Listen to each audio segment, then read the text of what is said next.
ultimately it's not out there, it's in here. And that the more that we learn our in here direct connection to the source, then we're a lot less likely to exploit and use other people for anything, because we're not trying to get anything from out there. We can ask for love, but we don't demand it because we're feeling it. Greetings, future fossils. This is Michael Garfield, welcoming you to another episode of the podcast that explores our place in time. You'll note that one of the big themes on this show, the recurring strains, is the revival of the lost ecstatic traditions in cultures worldwide. Another is the work of bridging that must happen for us to collaborate as a planet, which I bet that many, if not most of you, dismissed completely automatically, like I did, when I heard it coming out of my own mouth. And yet, this is very likely what we need. An understanding of the ways we are estranged, sometimes especially by those tools that connect us. I have a lot of old recordings I am finally getting around to, and this talk with Bill Pfeiffer is one of them. It being old means that I both spoke too much and recorded myself too quietly, so I will keep this intro short and let you get straight to the wisdom oozing out of every sentence that Bill Pfeiffer utters. But first, let me thank new Patreon supporters Thomas Wheat, DW, and Brandon McGinnity, as well as Antu Pakanen for editing their pledge up. That brings me just a little closer to the goal of 200 patrons I have for this podcast. I'm taking on a whole bunch of fun new responsibilities in anticipation of this goal to make the community that has grown up around this show even more fun to participate in. And one of those is a sci-fi book club. Well, I guess we haven't decided that every single book will be sci-fi, but the first one is, it's Blind Sight by Peter Watts, and if you sign up by the end of December, then you get to participate in the video call, or it might be possibly calls, that we have about this book in January, at-length discussions about the themes in one of the richest and most edgy and wonderful science fiction novels that I have read in a long time. It was recommended to me by Eric Davis, who most of you know is an utterly amazing badass with impeccable taste.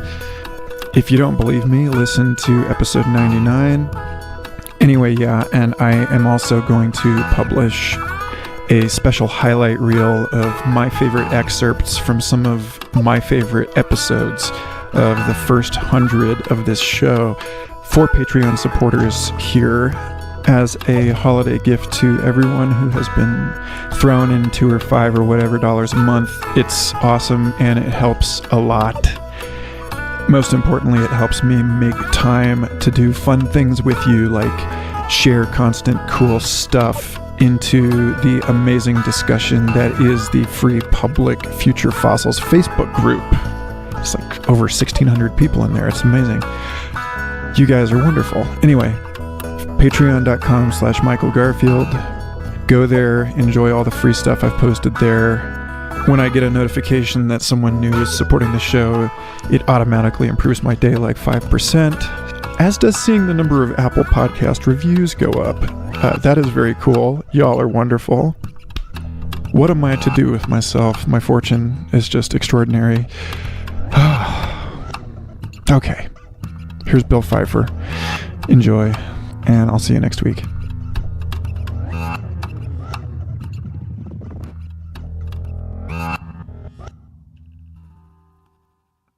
Bill Pfeiffer, welcome on board to Future Fossils. Thank you for injecting yourself into the archives.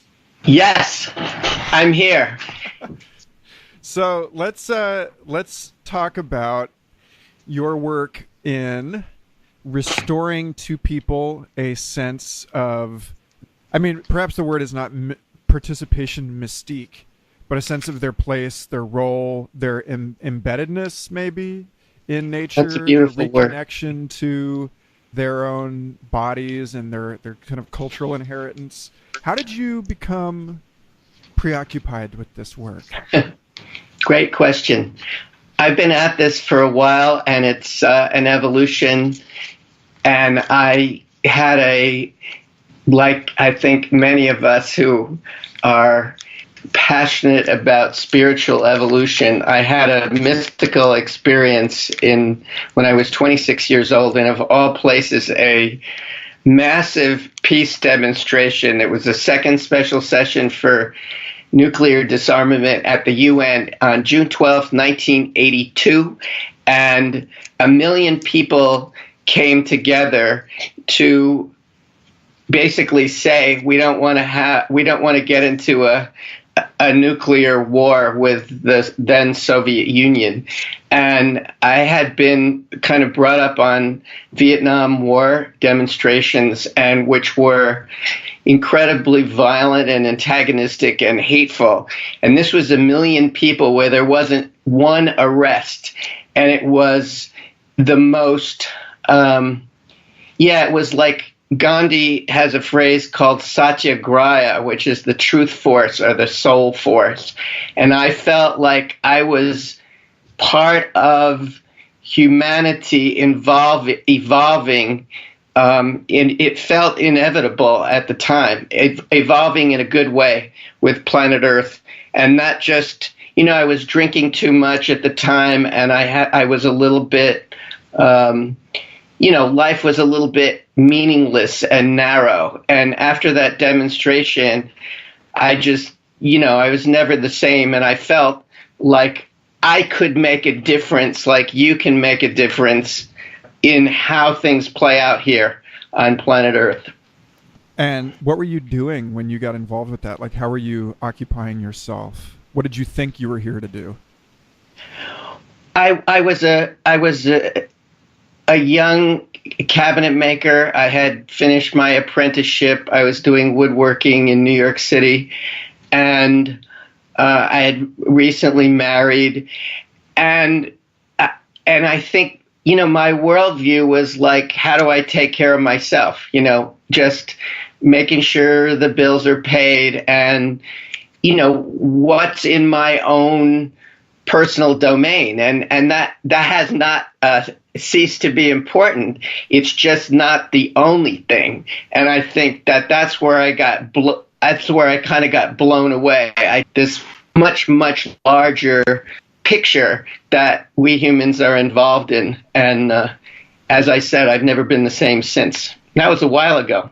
So there's a couple things in there, and I kind of want to unpack that a little and then hand it back to you and let you take it whichever way you want, which is, okay. One piece of this is I know that you've done a considerable amount of work with Native American communities and elders, and I just read recently, I think I have some, if I remember correctly, I think I have some Blackfoot in my distant ancestry, and I remember reading that Maslow's hierarchy of needs was actually, it turns out, based on the Blackfoot teepee of personal realization, and that this self-actualization, which represents the sort of apex of Maslow's hierarchy, is actually the foundation. It's the ground floor of the Native American version of this, and that from there it expands beyond personal concerns into how you belong within a community, how that actualized self actually steps into the world, which is a lot, again, like the ox herding pictures of Zen, and how the final pictures in this sequence that describe enlightenment through the metaphor of an ox herder and his cattle, that this sequence ends with him taking the cattle, which present his enlightenment, back into the marketplace. And so there's something about the complementarity, I guess, of discovering your relationship to nature through political action in a dense urban center, about an international diplomatic issue that's highly technological, that's ultimately about a sort of an existential risk, right? That there's this sense in which we drove ourselves all the way to the edge of one thing and it kicks back. You know, that what is more like mine survival oriented than I don't want to die in an atomic blast. but then you know, you're lifted out of that and into these more universal concerns. And so I don't know, I know that you lead a lot of people through these encounters with themselves and with nature, and do you find that is sort of a template that you see in the development of people that you encounter? It just seems that there's an interesting sort of relationship going on there. Wow. Yeah, there's a lot of things there in what you just said, but I had never heard the teepee comparison and the Maslow hierarchy of needs before, but it makes complete sense. And so, you know, the kind of the way that I look at the trajectory from that massive, ostensibly political demonstration that was really, in my view, a spiritual statement by, you know, the vast majority of people who were attending. Like, in other words, not just we want peace, but we will be peace. So peace is not something off there in the future, but we're going to actually act like what we want. And I think that, you know, in my short life, that was just that in itself was kind of a mind blow. And so what I was shown very clearly is how our personal consciousness is directly related to the collective. And I say that because fast forward 20 years later, I am consistently exposed to native teachings, both in this country and in Siberia, for, let's say, from 1998 to the present, 1997 to the present. I have seen beyond a shadow of a doubt how we're all indigenous to land if we go back far enough in our ancestry, and that we have a blueprint for existence, of a balanced existence with nature. And you know, all of that would sound so kind of conceptual and intellectual and, you know, sort of like, oh yeah, there's just another cool ass idea. But I guess what I would like to underline and emphasize is that when people are consistently feeling that in their bones and they're just like, oh my God, you know, I guess I never realized not just my oneness on a temporary basis, but my oneness with all of my ancestry and with the planet in some kind of where there's continuity. And my favorite word in what you said was belonging. That when people feel like they really belong to each other and to the earth and to the greater cosmos, that's the game changer right there. Everything shifts on a dime with that understanding. So was it in that rally, in that protest, that you experienced that kind of belonging? Was that like the sort of wake-up moment for your sense of belonging, or where did it come? I never thought about it before until you asked that. I mean, I think belonging and true connection go hand in hand, but I felt, I mean, I guess you could say I felt like I belonged to the earth and cosmos and spirit and to one another and to love. And that what was so funny, Michael, is, you know, I know that you have guests and you do, you know, a bit of exploration of psychedelics. So I had done maybe a half a dozen to a dozen trips in my life up to that point, and I didn't take a thing. And it was like, oh my God, the mystical experience doesn't need to be stimulated by a plant ally or a chemical concoction. I mean, and it's nothing wrong with the plant allies and the chemical concoctions. It's just that, whoa, mystical experience comes with our as a birthright if we're open to it, or grace is there for us. You know, I'm going to take this into kind of a weird place, because the pestering or troubling thought that I have, which I think in large part comes out of a passage I read in William Irwin Thompson's book, The American Replacement of Nature, where he was talking about the influence of television on the American political process. And about how around the time that the TV really penetrated American homes, that the politics in this country shifted from being a discussion of the issues to a discussion of the candidates. Because we could see that, like, just before you and I got on this call, we were talking about what a difference it makes in the rapport to be able to see somebody over the video call, even though these videos aren't shared through the podcast channel. And, you know, I spend a lot of time talking to people about the importance of humanizing a brand, right? If you're going to communicate online, you know, Twitter says that videos on Twitter that start with a face are something, you know, like 10 times more, it's some insane number, it's more effective, because we're tuned to that kind of community, to that sense of participation. But the point with Bill Thompson's piece in American Replacement of Nature was that this doesn't work the way that it's supposed to in an electronic civilization, because we end up focusing sometimes on the wrong stuff, and we seek that sense of participation and personal intimacy.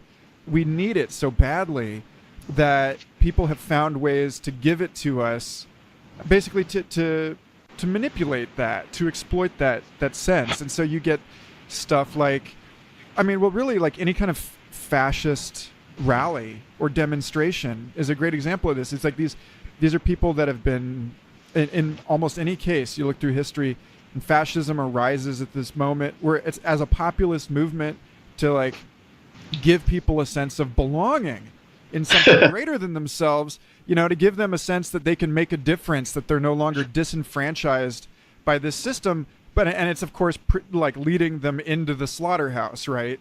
And you see this, it seems so obvious to the people I know that this is what's going on in America with the Trump thing. And so the sort of punchline here is, how do you differentiate that kind of pathological, ecstatic participation in something greater from the inside? How do you differentiate that from something healthy and restorative and good? Like, how do you know when you're getting played, or what ways can we start looking at our belongingness as a drive, just like hunger, that maybe like you can't serve it junk food? You know, I don't know. What are your thoughts on that?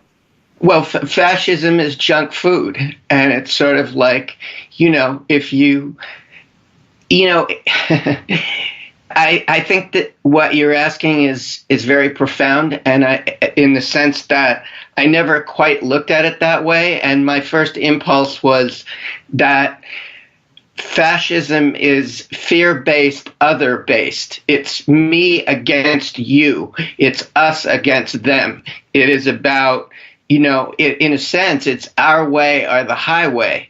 And everything that I believe you and I and your audience are fundamentally about is of a inclusive, greater than love. Not just, I don't just love you because of your ideology.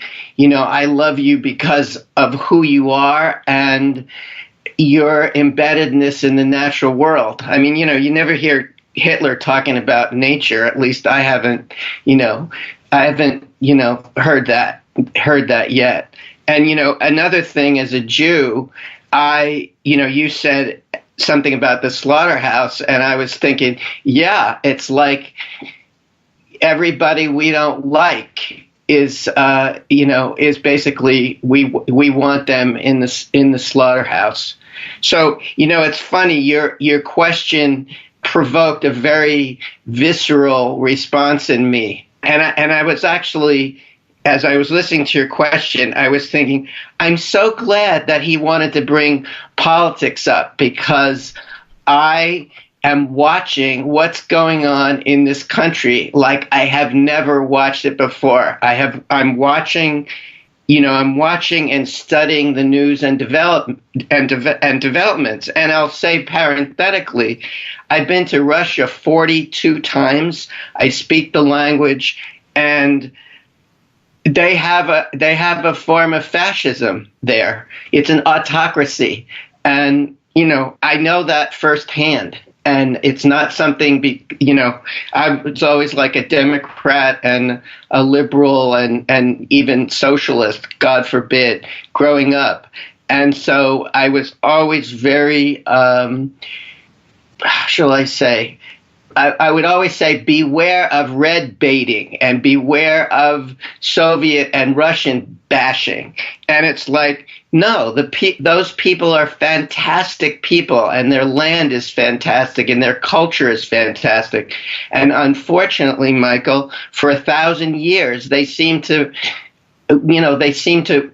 thrive on despotism. So I've gone off on a little tangent here, but the tangent is because democracy and mystical experience and the big view are all really, really interlinked. And I think my concluding thought is just that there's a lot of people who are spiritually inclined that just sort of think that we're going to meditate our way out of this. And it's like, I'm sorry, man, you got to vote and you got to be involved in the process. It doesn't mean you have to go crazy, just pay attention.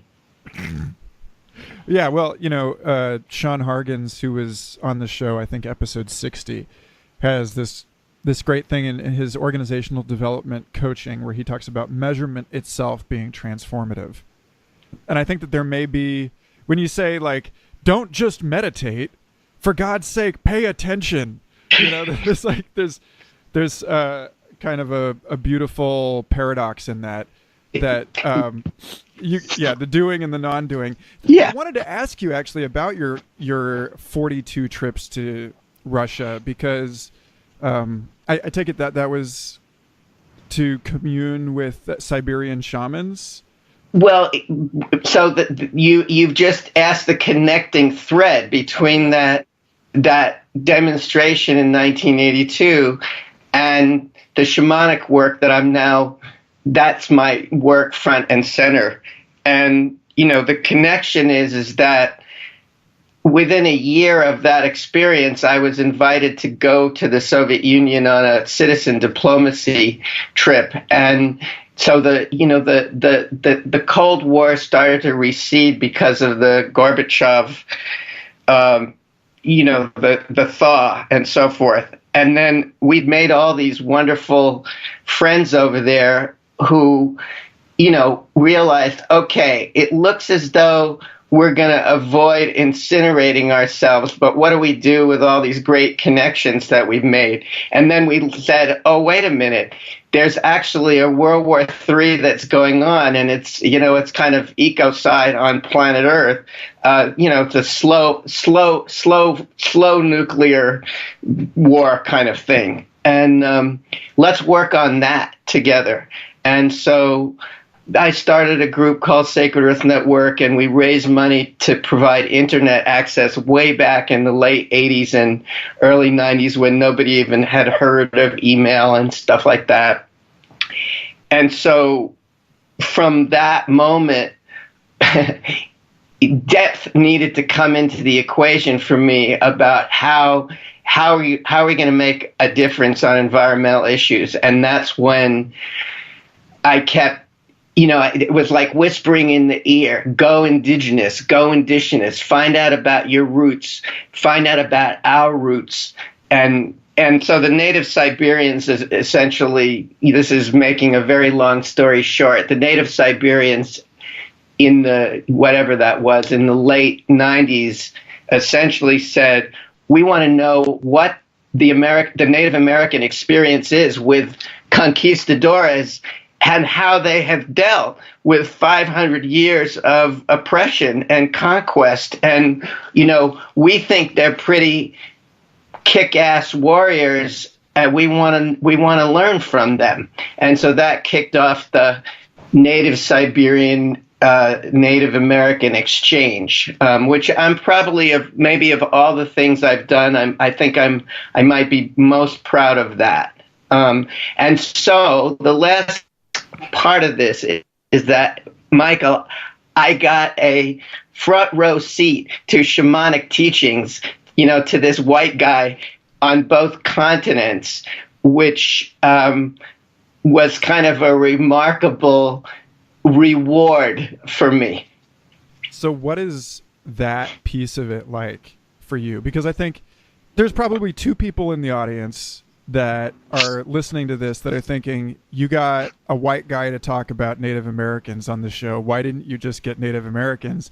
And it's like, well, I've reached out and I continue to invite that. But, there is this kind of delicate area right now, right? Which is around what it means. What are the preconditions for you to even be sitting in that space and to be, to participating in that way. And I think that's a big piece of this, right? Because obviously we're going to unearth a huge volume of wound and identity calcitrant, stuck shadow material in this moment historically. That's a big piece of what's going on right now is clearing the board for a real sort of eye-to-eye thing. You've walked down that road slightly ahead of me.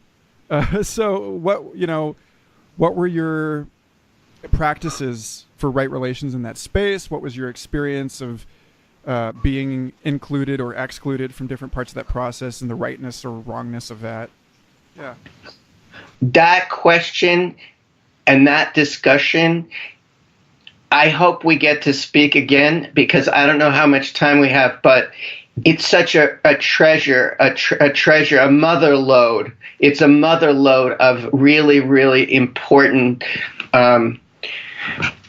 different feeds of so many different rivers, tributaries that need real exploration. Just like, I looked at your Facebook page or something. There was some post about the DMT molecule and about entities, and of really feeling extraterrestrial intelligence.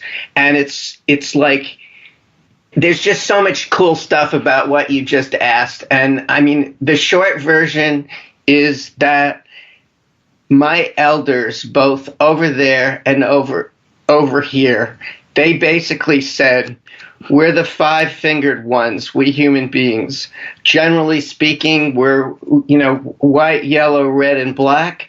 And if we don't come together as one, we're going to destroy ourselves. That unity is the most important thing. And they went on to say that native teachings are the core heart teachings of humanity.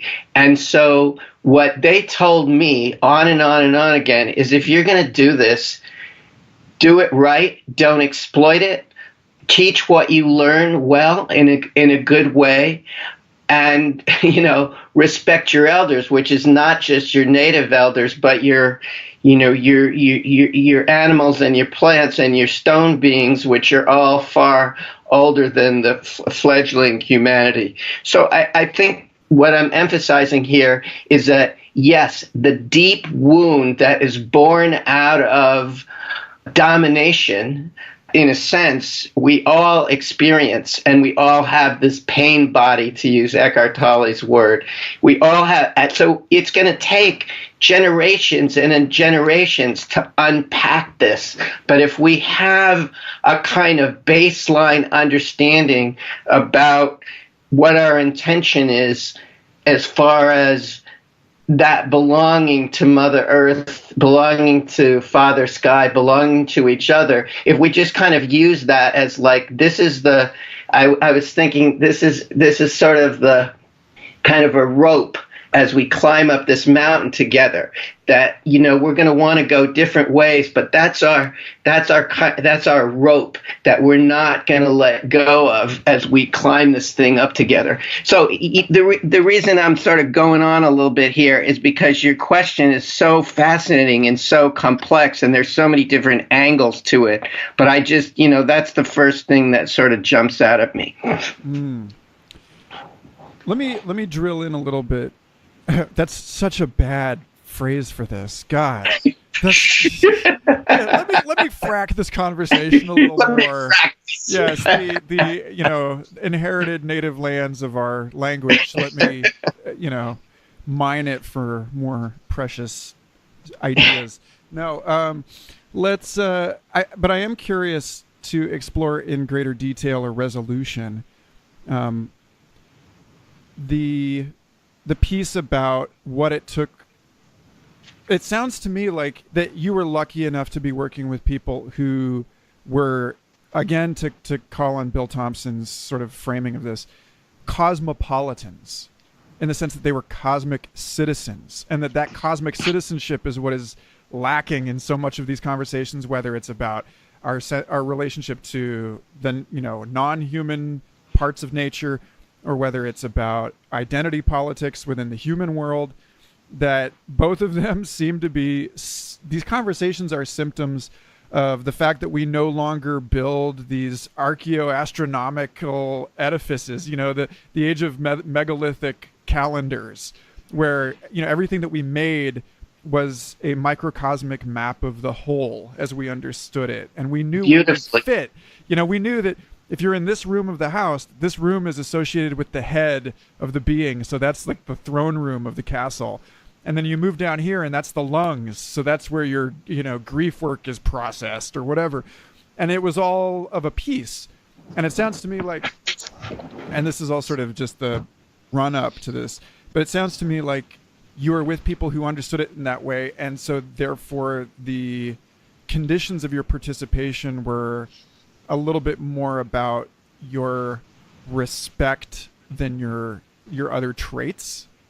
But I'm curious, what were the actual conditions, and like what did it take from you to participate in the process in the way that you did, and to bridge these people in the way that you did? Well, before I attempt to answer that, you know, I want the people who are listening to this saying that I was practically jumping up and down with what you were just saying, and my thumb was up, and I actually haven't heard it said that well before about, you know, in fact, this weekend I was just in Cleveland leading a workshop, and I was like, to reclaim our power is to reclaim ourselves as cosmic beings, not just earthlings, that it's that big. And that, you know, you were, you know, when you were talking about having let's just call it a primordial or ancient indigenous map, as in native to land and cosmos, where you understand that over here we're in this room and over here we're in another room, and it's all part of this incredibly large, mysterious scheme, theme scheme that is schema that is unfolding before our eyes, because we're paying attention to nature, not TV, to go back to what you were saying before. So anyway, I just want to really, you know, I want to just appreciate how well that was said. And, you know, and say something kind of very, how would I say, like simple, which is I've been very fortunate in my life to gravitate to really heart-centered people who when I think about it, it's a kind of vibrational thing of just towards people of a certain vibration who have a certain outlook. And so, it's not that I didn't get rejected or that people weren't angry with me at times or copped an attitude because of what I was doing, but largely I have felt embraced by both of those cultures as being a bridge and, of serving a bridge building function. And that, so in a very simple way, I can just say, like, I feel like I know how to love people and I know how to receive love, and that is the currency that gets the job done. I like that. There's a strand here that I would be remiss for not raising, which is when I was talking to John David Ebert in episode 65, he was talking about the circumpolar shamanic traditions, and how so much of, and that in a sense you were basically forming the cultural version of the Aleutian land bridge that existed there for a while and, allowed for the transmigration of people from Asia and North America, and also lions and other stuff, and that John was saying that he felt as we confront global warming and as we move into the decline of the global capitalist technocracy and the emergence of, some weirder, more nuanced, sophisticated, paradoxical thing, that he thought that there would be a cultural retrieval of a nature mysticism under the Northern Lights, like as all of this polar terrain opens back up again to human habitability, as the climate changes, and as we sort of escape the equator, the lower latitudes, and we move up, and then we form a sort of polar civilization. That part of that, which seems supported by, the revival of magic in electronic culture, the rededication of our attention to, all sorts of magical fictional tropes, but also the indigenous practices and pre-modern ways of knowing, and that these things are coming back for an adaptive reason, that they offer us some sort of fitness. Like you said, it's these. A lot of this stuff is to do with the heart, and there's a sort of an obvious evolutionary benefit to not leaving that piece out, right? So I don't know. I mean, when you look forward, I guess, into how these traditions are reintegrated and what our world looks like upon their reintegration, I'm curious to hear you imagine into that space. You've been holding this vision for a while now, I imagine.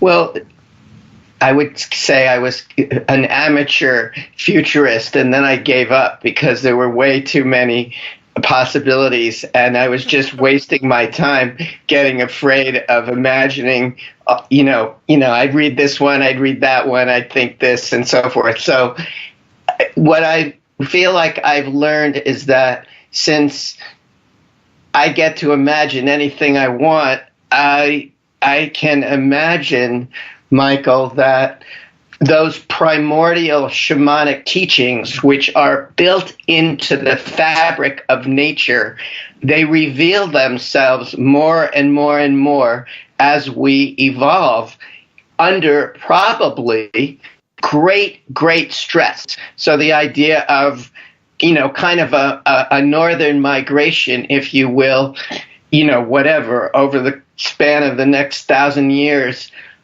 I can imagine that heart-based nature practices will be very adaptive indeed. And that the most exciting thing about what you're alluding to is that our understanding of ourselves our understanding, our perception of who we are, both individually and collectively, is likely to go through an absolutely profound metamorphosis so that we don't even recognize ourselves from those fear-based separate self creatures that we had to grow out of. You know, the caterpillar had to go metamorphosize into the butterfly or else. And, you know, so that's how I imagine that under great environmental pressure, we choose to live with the earth. And, you know, God knows what the hell is going to happen to get from here to there. But there's a lot of us who are like that, just that image of like a blessing of the northern lights, of just feeling the northern lights impregnate our very being so that we see in a new way. It's like, from your lips to God's ears, may we know that in our bones. What did you find to be, I don't know, I mean, this is sort of just like a high dive into a different pool, but spending so much time with the Siberian shamans in particular, what are some of the things that you might be able to share over like a podcast format? Because I imagine some of this stuff is, I mean, really the kind of thing that unfolds, you know, when you lead people on these ecology immersives. It's the kind of thing that, you know, it really takes presence and participation to really learn and grok. But what can you point to as some of the things that came over from Siberia that were not present in the American elder vocabulary or path? When you say American elder vocabulary, are you saying Native American elder? Like what's a substantial difference of something that I learned over there that I didn't really learn over here? Yeah. Okay, good. So I want to just bracket that and remind me to just come back to it, because it's something that you asked before that keeps running through my head. And the word that you used is respect. And that we listen to each other because we want to respect each other. We respect each other and we want to listen to each other. And so just having that intention of respect and listening, you know, we get a lot of mileage out of that. And I think my point is that in any of these endeavors, it's like, where are you coming from? What's your motivation? And so I think that the relative success that I feel like me and my cohorts have had with Native people has been all around listening and respect. And you could almost say that's cliche, but it's like, if it's cliche, I certainly want more of it, and I can't hear enough of it. So anyway, back to your question. Siberian shamans, the real ones, the authentic ones that are feeling the spirits operating through them, they get into such a state of ecstasy and wildness and uninhibitedness that they don't give a shit about cultural appropriation or about political correctness or about philosophy. It's just they're going into this deep trance. And I guess it's not that I haven't seen some Native Americans go there too, but I think that the the Protestants and the Catholic did such a psychological number on Native Americans that unfortunately a lot of Native Americans there's a repression there that is in the process of being undone. And there's a big healing happening in Native America right now. And I think what the Siberian shamans, they're looser, they're wilder, they're just more laid back. They're not, this is totally generally speaking, there's exceptions, but it's like they don't care whether they're working with white people or, for that matter, white Russians or Dutch people or Germans or Australians. It's just like, let's get down in ceremony for the earth and let's feel those original instructions. We don't care who you are. And it's not that that doesn't happen in Native America. It's just that, like what you were talking about in like 3 or 4 questions ago, it's a sort of hotbed of potential of conflict that needs to be worked out here on Turtle Island. And so it's so good that we have this fresh air from Siberia, if you will, to help just kind of lubricate things and loosen things up. And so that's one of the reasons why I love when they come here. I just love it when they come here. That's actually, okay, so I didn't want this whole podcast to go without mentioning your book, Wild Earth, Wild Soul, a manual for an ecstatic culture, because what I just heard from you is that the major difference is in the continuity or the uninterrupted by Protestant colonial invasion of their ecstatic traditions specifically. And when I look around in the United States, with all due respect to the authors of Stealing Fire, Stephen Kotler and Jamie Wheel, who write this book about flow states that you get into when you're so absorbed in a task, and the extraordinary human performance that comes out of that. And it's like performance is this yellow flag, maybe not a red flag. And what you're talking about is actually the sort of appropriation, commodification, mechanization of innate human capacities for ecstasis, right? That concerns me that in America, primarily, right now, the conversation around, and you talk in your biography about participating in Vipassana retreats and working with Joanna Macy and deep ecology. So this Buddhist strain to touch that too, that in America, it's weird that mindfulness has become about the improving of performance in a corporate environment.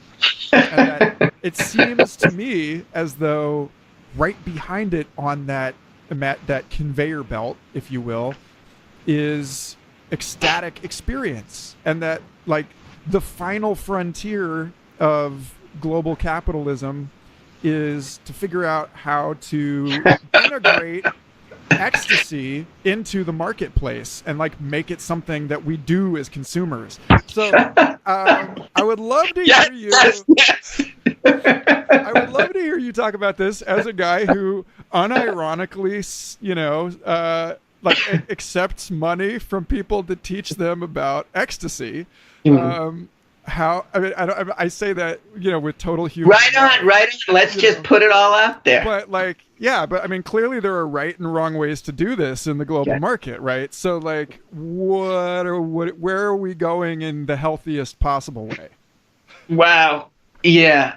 Wow. Yeah. I'm glad you brought that up. And I think that this conversation is a platform for some time, off in the future when it works for both of us to, discuss essentially what the book is about and the people who are going to this 10-day Wild Earth Intensive, which is what the book is using as a kind of classroom environment, as a basis for talking about remembering indigenous culture. But it's what I love talking about the most, and I don't know how much time we have, but I want to do it justice. Relatively speaking. But let me just go back and ask you: what is the key thing that you're wanting to address with that question? Because I'm happy to talk about the book and my work and so forth, but it might be that you want to talk about how to absorb capitalism so it doesn't absorb us. That might be part of the question. I think in general, for me, the burning curiosity is around bringing back online this essential and intrinsic piece of our humanity in a setting, in a context that makes it fundamentally difficult. That ecstasy as a human birthright is more likely than not to be sold to us in the same way that we talked about earlier, belonging being something that's sold to us by fascist autocratic types. So how do we take this fallow field of the American ecstatic tradition, be it native or European and like lost in its migration across the Atlantic Ocean? Because even the Anglo-Saxons had very rich ecstatic traditions when they were still people of place, when they were still connected to their own land. Exactly.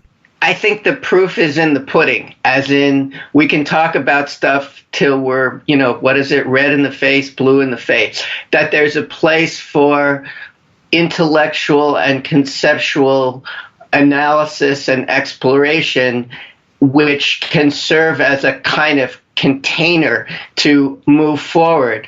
But ultimately, it is in those, in a sense, my answer would be the belonging and ecstasy become the answer, that our creativity comes out of that belonging and ecstasy, that what we need to know is revealed to us in those states. So in a sense, it's like it's going to be a little bit different for everyone, and the everything is for sale society that we live in, that's a hard nut to crack, because we've, in a sense, we all need money. Dollars and their likeness are the currency that, it's funny. I mentioned love as currency before. And so it's like the bottom line currency of a global capitalist system is the dollar. And so coming into some kind of right relationship with that, because we've learned enough about ecstasy and belonging and connection and nature, that it stops being the, how would I say, scarcity model. Like, I have more dollars, I gotta have more dollars, I can never have enough dollars because I need those dollars to buy me security. But if I'm feeling secure because I'm a cosmic being, then those dollars don't have that same angst to them. They have a proper place in our relationships. And I think that what I love about this whole conversation is it's an invitation for us all to experience ecstasy and belonging in a whole variety of ways, like through ecstatic dance and breath work, et cetera, and psychedelics, so that we're just not so in that tight and narrow place anymore. And it's only to me, it's just going to spread from one person to the next. And so where I love that thing about meditation, where meditation is kind of like this tight ass way that we're just kind of learn to be more attentive at the workplace, and therefore we can produce more stuff. It's like, give me a break. But the ecstasy is what will blow away that kind of narrow, that prison. It's a prison. You just reminded me, since we started this with your sober mystical experience of participating in the anti-nuclear rally, during Venus's transit of the sun in June 2012, when you could actually see it like across the surface of the sun, like a Marilyn Monroe's beauty mark, kind of. I was driving west from Kansas to Colorado on I-70. My friend Kaylee was asleep in the passenger seat next to me, and I was watching the sunset, and I saw Venus cross it. And in that moment, I had what later I would understand to be what would have been called sort of like a Kundalini awakening. I was just sitting driving the car, thankfully on a straight open empty road, and suddenly my spine just like filled with energy and blissful energy.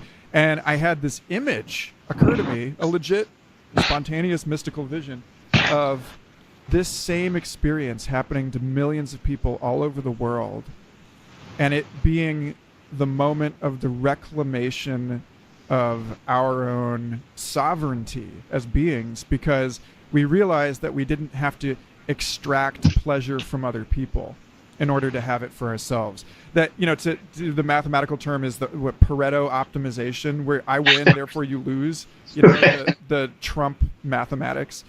But what this was saying was that's so completely wrong, because ultimately the most satisfied you can be is from like an internal activation of your own potentials.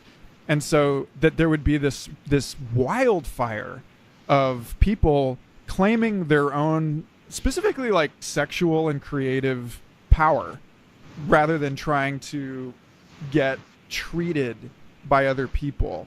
And that alone would be enough to undo the whole thing.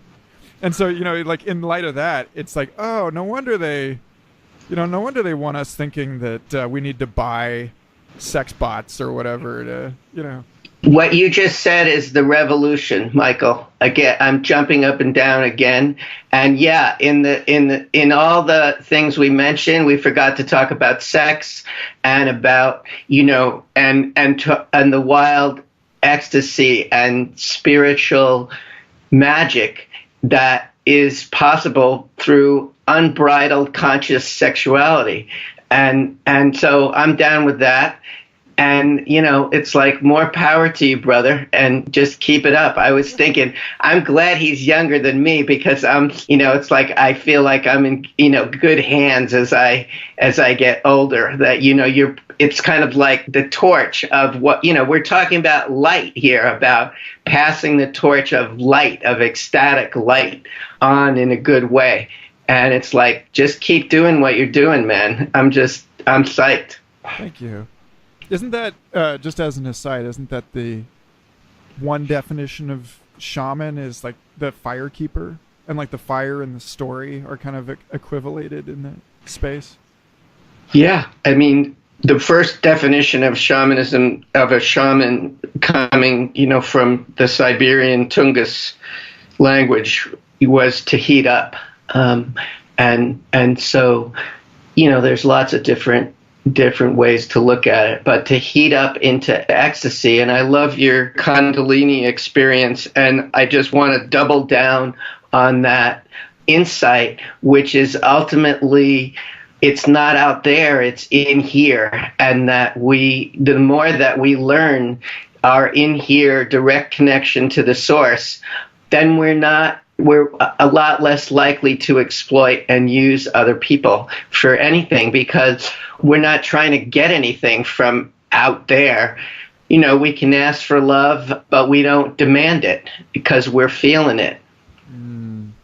So before I ask you the final question, it's obvious that we've opened a lot of possible conversation here, and people may want to follow up with you. So like, where would you send people to learn more, to stay in touch if you're open to that?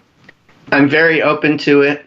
I'd say billpfeiffer.org as a website, and friend me on Facebook at Bill Pfeiffer, aka Sky Otter, and that will separate me from other Bill Pfeiffers out there. I'd say I invite anybody who has been, whatever, who feels good about what we've been talking about, that they can get in contact with me. And yeah, get my book, look online, and we'll go from there. That sounds good. Yeah. So I like to end these by inviting the guest, that's you, to imagine forward into the unborn audience and their experience in a future of indeterminate distance from ours. And I think this came to me out of actually being in Sweat Lodge once and having this palpable experience of feeling ancestors in the Sweat Lodge out of an ecstatic experience. Maybe you could say this show was inspired by that, in the sense that, maybe we can feel our distant descendants in this space. So if you feel that, if you indulge the simultaneity of past, present, and future, then you're in a conversation with these people, what would you say to them and what would you ask? Well, just the easiest way that I would approach that is that I speak for the descendants, and I'm in this future time, and I am immensely grateful. It actually kind of brings tears to my eyes. Like, I'm immensely grateful for the struggle and the tenacity and the inspiration and the uncompromising search for truth that you went through in the 19th, 20th, 21st, and 22nd century, where you just put the freaking pedal down to the floor because you knew that if you didn't do that, I heard somebody say accelerate to survive. You push that pedal to the metal, and you enabled me and my children to thrive here on planet Earth. Like, you can't believe how beautiful it is from this vantage point, how magical, how your time is completely quaint. It looks like it was a nightmare that you were willing to go through and feel so you could get to the other side. And I'm in eternal gratitude for how you got through those times and the perseverance that it must have taken. That's beautiful. Thanks, Bill.